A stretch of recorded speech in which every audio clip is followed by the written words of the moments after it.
Dr. Julian Henriques, we're in the middle of your sound sculpture at a conference and exhibition on sound senses. Would you mind describing, if you have got a description, about it and its context in terms of the conference? Yeah, the conference was the normal, if you like, academic program of where research and ideas were reported. But in addition, we had an installation program. So there's several sound installations which were making use of the spaces in the new academic building. Also, there was a film installation as well.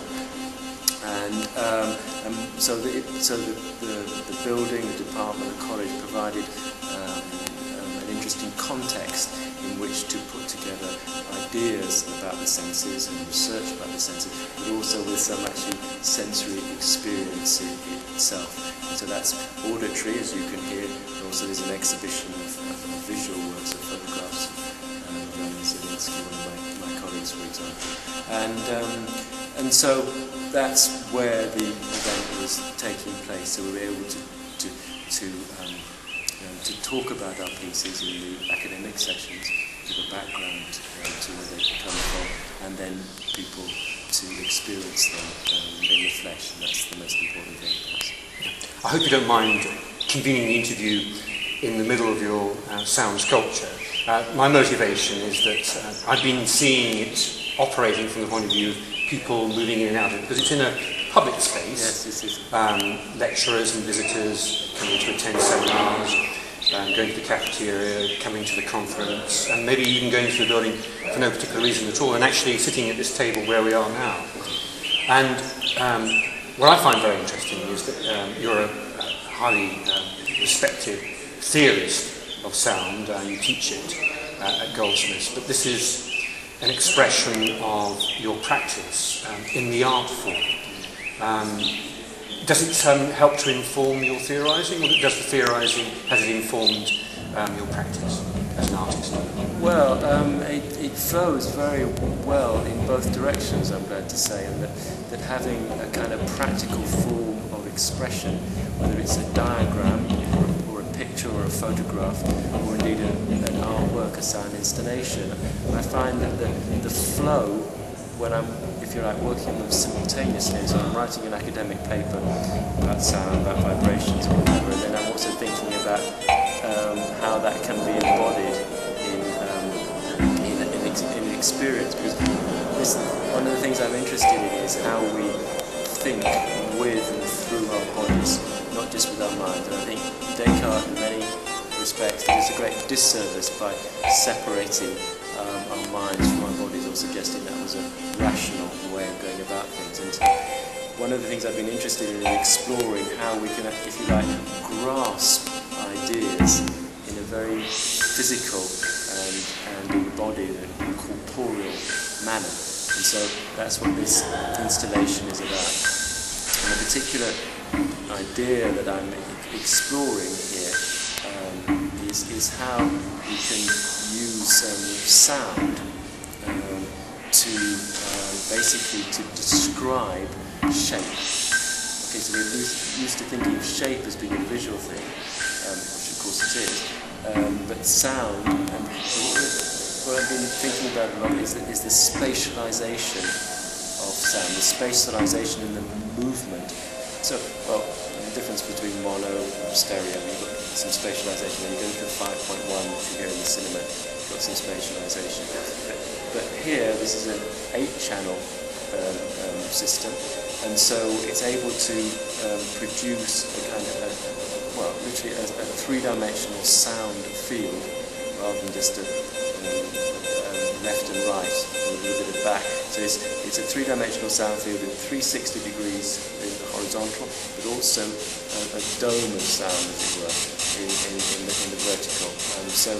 And so within that sound field, what the software allows me to do is to actually manipulate the position and the travel and the direction of travel of several sounds, but I'm just using one sound in this piece, around the sphere, the auditory sphere or the auditory field, any way that I want, at any speed that I want. and that's been a very that's been a very exciting experience to have this sound tool. I mean, it's almost like a sound paintbrush, if you can imagine that. Is that why you use the word sculpture? Yes. It is a word that the recent Turner Prize winner used in relation to how she sought to explain her work, not as sound art, but as sound sculpture. I suppose we're going for something more than two-dimensional, going three-dimensional. And dare I say, while we're doing this interview, I'm very much aware of the immersion. We're recording in stereo, but while I'm talking to you, I do feel the sound is going around in a dome. It's in a surround sound experience, which is different from the old Dolby Pro Logic, and the 5.1 is designed to direct attention to the screen. Exactly. But this is definitely a kind of circular, but I do have a feeling of sound going over my head. I'm not so sure about below my feet, but you mentioned, you touched on the technology. How is that actually achieved? You mentioned 8 speakers. Are you actually using surround sound fields, but manipulating in a different way? No, I mean, I'm not a technology person as such, but I work with people who are. And they basically what they're offering is this manipulation anywhere in the sphere of sound. So this is certainly a degree of control that you don't have in surround sound. So it's a generation further. That sound there. It sounded like the pinball and machine, but it wasn't going forwards or backwards. It actually felt like it was going all the way around. You got it, Tim. Yes. You got it. That's exactly what. Yes. And what we one of the things, for example, I think every work is a laboratory. It's a prototype for going forward. One of the things we found which I mean is obvious once you've found it, is that when you've got a naturally recognisable sound, when you're sampling a sound, it has much, because it's comparatively speaking, a dirty sound, right? And it's got overtones and so on. It's so much more so much easier to locate that in space compared with a more abstract sound, a purer sound, more like a sine wave, which is what we're hearing now. Oh. And so that's why we picked. So is that a fundamental in terms of? Yes, basically the more complex the sound, the more natural it sounds, the more we're able to. You know, it's like when the first ringtones on phones came.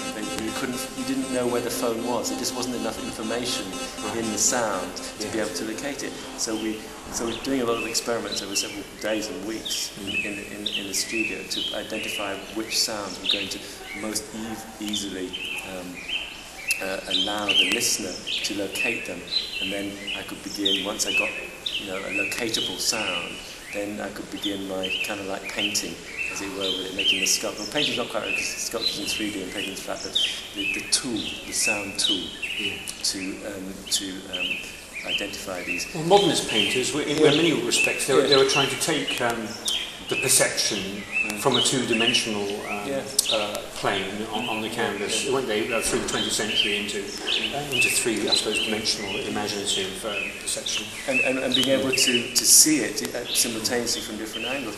But as I say, it's a sort of series of experiments really that I'm doing, and so it's great to have participation, from people coming and saying what they feel. But one of the things we found that when I initially started, I thought I'd be able to make a sound object, if you like, over there, in the way we might see a visual object. A piece of sculpture is over there, compared with the viewer. But with sound, basically the way that it works best is where we're in the middle of it. So with a sound sculpture, you're always in the middle of the sound sculpture. You're never outside of it. No, that's actually your mobile phone. I thought you suddenly added something to the sound sculpture. But we've been hearing a kind of low frequency, I call it a monster alien type sound, which is presumably electronic, or was it originally analog? It's going around. No, that's a bowling ball in a bowling lane. Oh, really? Oh, that's wonderful. It's like the sound effects artist in cinema takes a simple analog sound and then manipulates it. Because he wanted something that was going in straight lines there, because if you notice it goes to the end and then it stops.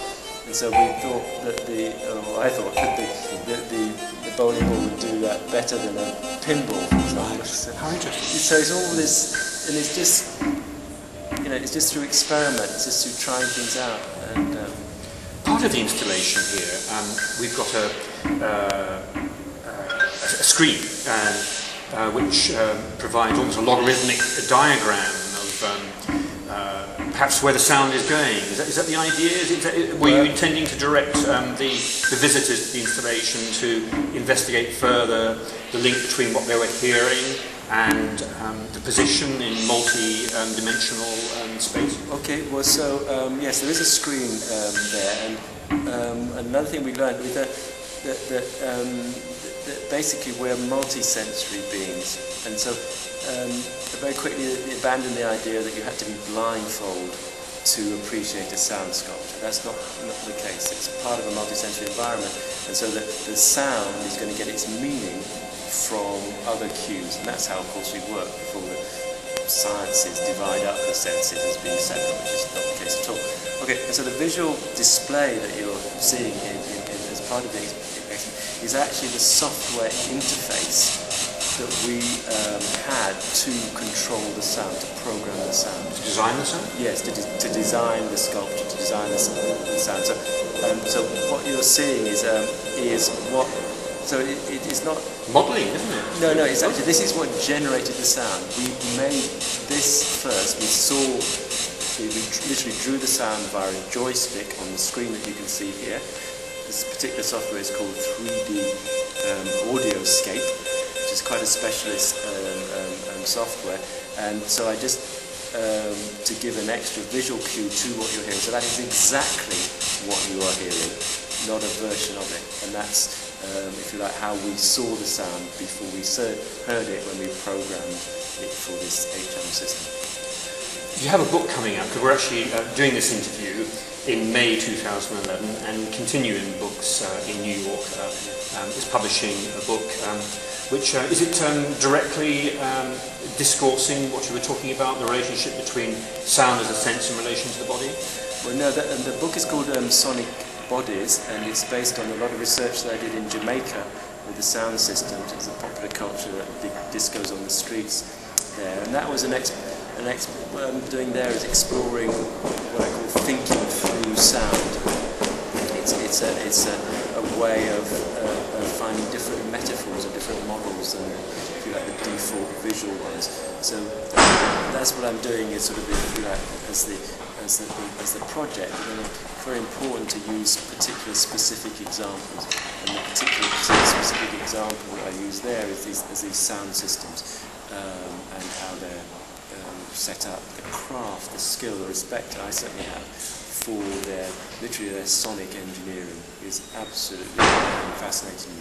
But and this sculpture which we're sitting in is directly inspired by that popular culture in Jamaica, which I didn't realise, of course, till I was more than halfway through it, and that we have a spatial, a